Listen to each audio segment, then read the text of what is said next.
brought to you by our friends of the British Council.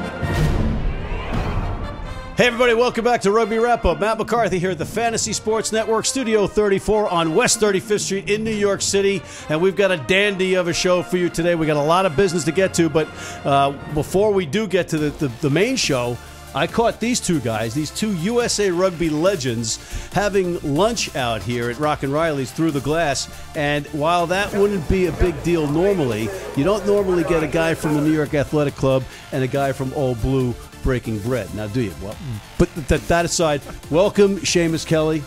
Thank you. And welcome Luke Hume. Thank you. Now, guys, after shaking you down a little bit, the way I do in annoying fashion, I did come about the press release about the Rugby United New York MLR franchise. So it's the RUNYMLR team for the folks that like acronyms at home. Gentlemen, what is your let's start with Famous Seamus. What is your affiliation with the New York United MLR franchise? I think I'm just happy to be a part of an exciting opportunity for rugby in the U.S. and rugby in New York. All right. And Luke Hollywood Hume, what is your... same as Seamus. We're just looking forward to, being a part of the first season and growing rugby in New York City. All right. Okay. So I got the press release in my hands after threatening them with Photoshop stuff of them all over the internet. And basically what it is, folks, is it's I'm going to quote. It's a very exciting time for the MLR, and we're thrilled to welcome Rugby United New York, said MLR Commissioner Dean Howes. Expanding to the East Coast is an important step for MLR, Major League Rugby, and the New York franchise and New York City are rich with rugby history and the largest media market in the country. Skipping down, we have a quote from James Kennedy, the founder of RUNYMLR and of the Murphy Kennedy Group, who says, despite living and playing rugby in this city for 20 years, I was astonished by the players' numbers and the growth of the sport in the region. We want to work with the entire community to grow the sport we all love and make it accessible and enjoyable for everyone. So we're reaching out to the community, gentlemen. Very nice. Yeah, that's always... Someone's got to do it, mate. Someone's got. But, you're uniting the clans here under Rugby United, right? I'm in a New York Rugby Club shirt. United.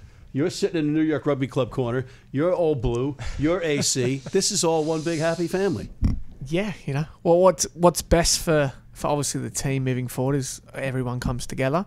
There's good players at every club in New York. So, we're trying to bring the strengths of each club. And I believe there's about 5 or 6 clubs that are involved.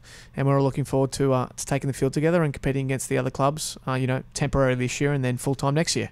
All right, and in that uniting of the clubs in these exhibition matches that will be played in the first season for the New York franchise, they're going to be playing against the Ontario Arrows, the Boston Mystics, and part of the coaching staff will be Bruce McLean, famous Bruce McLean, not to diminish your famous Seamus name, Andrew Britt of the Village Lions, and Vili Vakasisi Kakala of the Lansdowne Club.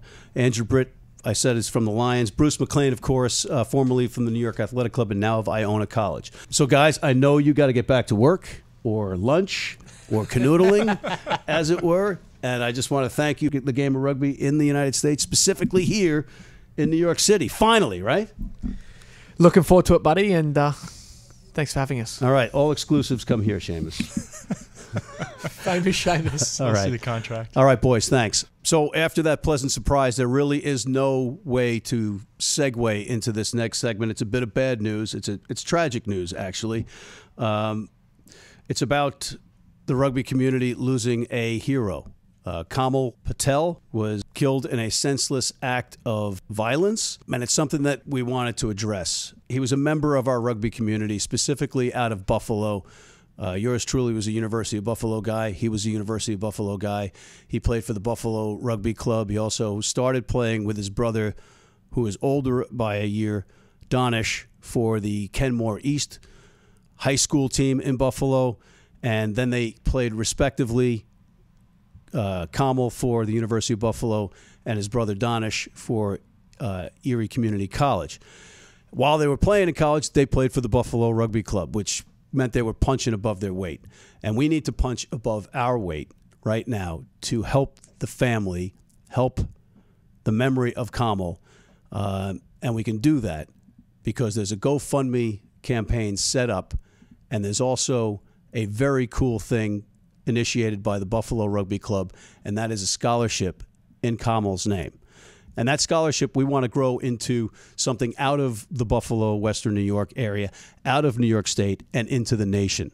So you're going to see on the screen all the information for the GoFundMe campaign and the scholarship fund. And I ask that you all back these guys and show this family, the Patel family, that they are not alone and they are not going to be forgotten by the rugby community. Wherever there was a rugby tournament, those guys were in it. Donish played for the Dallas Harlequins, and now he's with Old Blue here in New York. So those communities are also involved in this, but we are all involved in this. And, you know, it's just an order of business that we needed to take care of. And you, my friend, Kamil, will always be in the University of Buffalo Rugby Alumni Tubas family. We will not forget you.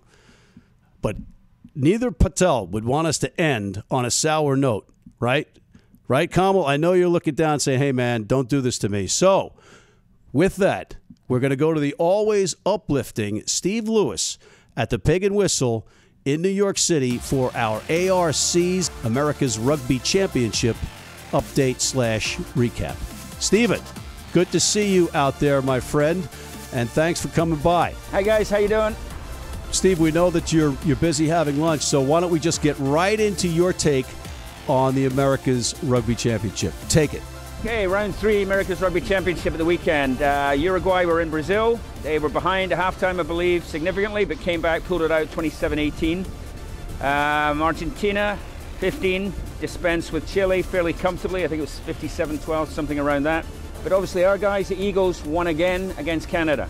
That's ABC, always beat Canada, and the Eagles did it. 29-10. Wasn't the greatest of games, but I think that's probably 8 out of 9 now that we've got a good run against the Canadians, definitely in their heads. So it's ABC and ABE in rugby. Always beat Canada, anyone but England. What were some things that surprised you most? It wasn't a great game. It was very windy conditions. US got on the board early. Augsburger, smart try in the blind side, and then played pretty well to go up 14-0 with a matches try. Then, however, the Canadians got back in it, retained possession, stuck with it, and I think halftime was 14-7 or 14-10 right after the half before the Eagles pulled away again. I thought good performances from Dolan in the back row, who's been quiet of late.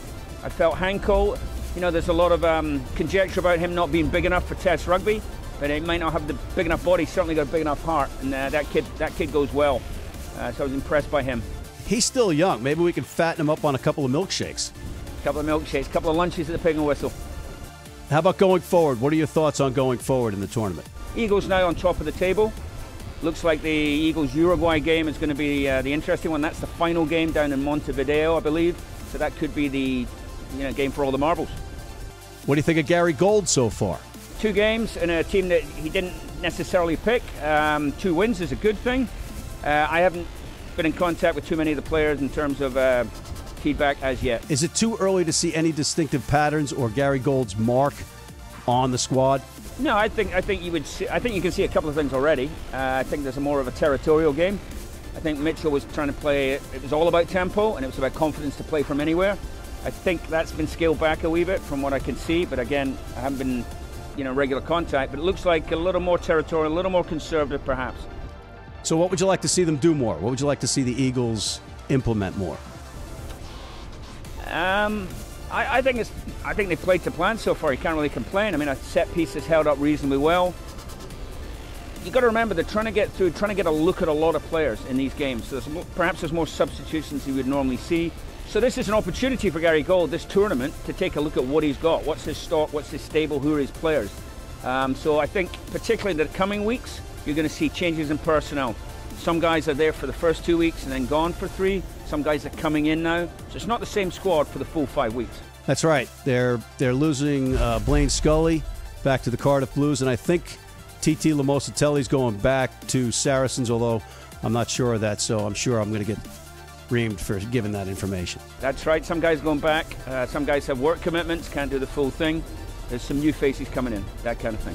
All right, my friend, thank you for the report. Another stellar one as always. And give our regards to Cormac McCormack, the most Irish man on the planet at the Pig and Whistle. And give us your Pig and Whistle sign-off. From the Pig and Whistle, New York's best rugby pup. See you later. All right, there you have it. Steve Lewis with that smashing ARC rugby report.